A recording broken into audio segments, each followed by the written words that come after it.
Hey everyone, you're on with me, Maia, and this is Talky Tidbits.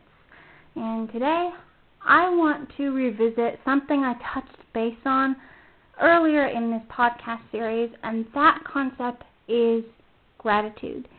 Now, honestly, I think for the record, I'm probably going to be mentioning it a lot down the road and just in general, but I think it's important because gratitude is just something that we really tend to overlook on a day-to-day basis, but something that's still very important, very crucial, I think, to our mental health.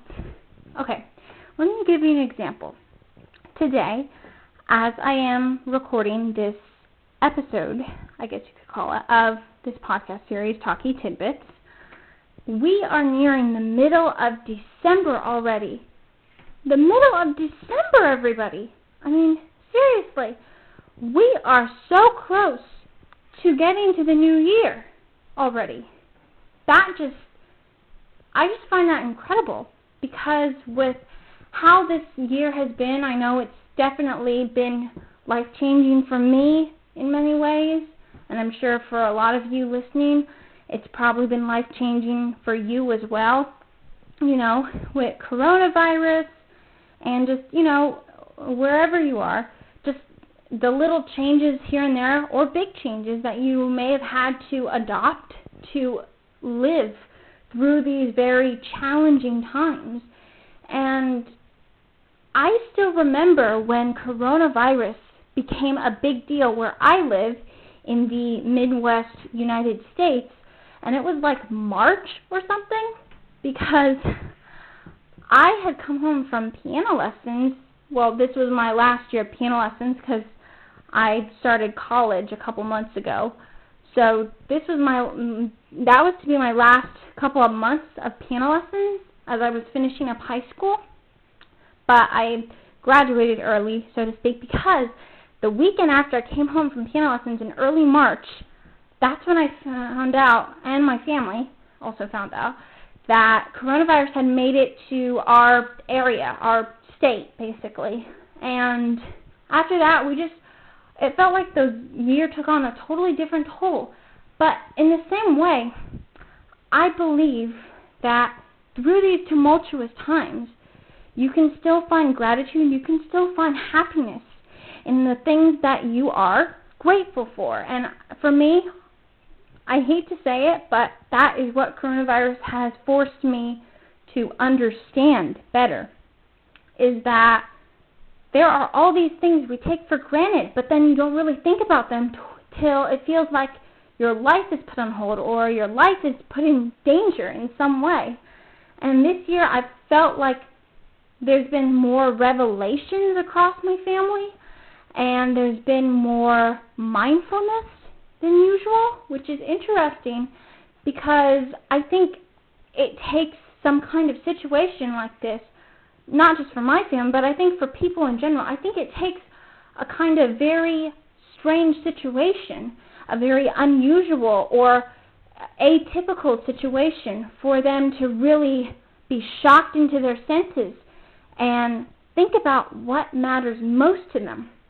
And this year, I feel has been a challenge for, like I said, a lot of people, but I also think it's a reason to change and hope for the best, to change and hope for the better, right? I mean, our futures are not set in stone by any means.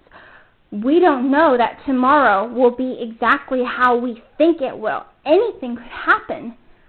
Anything could happen in a matter of moments, in a matter of seconds, for crying out loud. And I think that's really important to remember because we have limited time on this earth, at least in the form we are now, because I like to be open-minded and consider, say, a possibility of, like an afterlife, as some cultures might consider it. But if you consider this physical form we are in right now, I guess, we have basically a limited biological time on this earth. And so you have to remember, time cannot be taken back. You can't buy back time. Once time's gone, that's it. You move on, right? So, there will be another December 12th, of course, in the future, but there will never be another December 12th, 2020, right? It'll be another year, probably another time, another situation involved.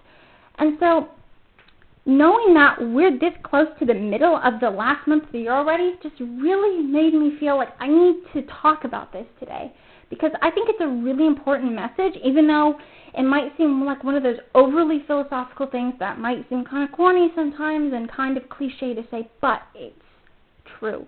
And I think once you really think about it, just think about where you stand. As I wrap this up for today, think about where you, fellow listeners, think about where you stand today in your lives, in your dreams, in your hopes, in your journeys and your challenges. Where do you stand right now? Are you comfortable with where you stand? Are you comfortable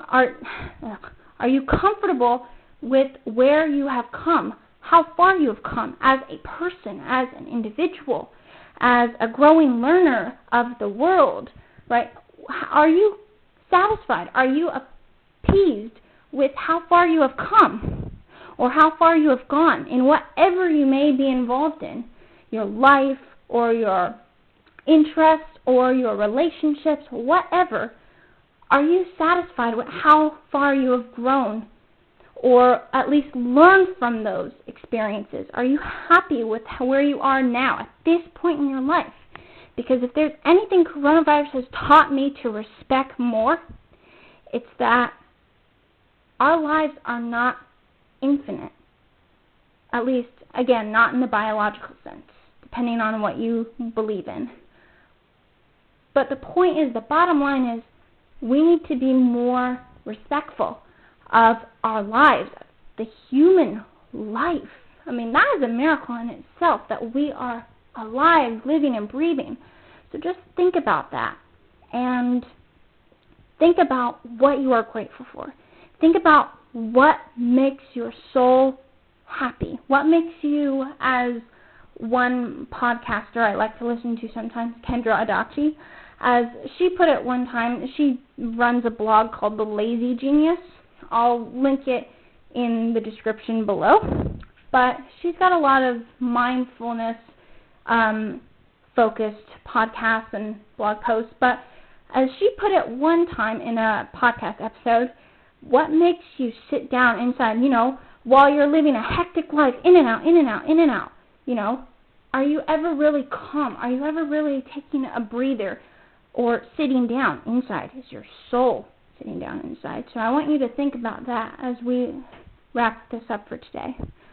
So until next time, I'm Maia, and this has been Talky Tidbits.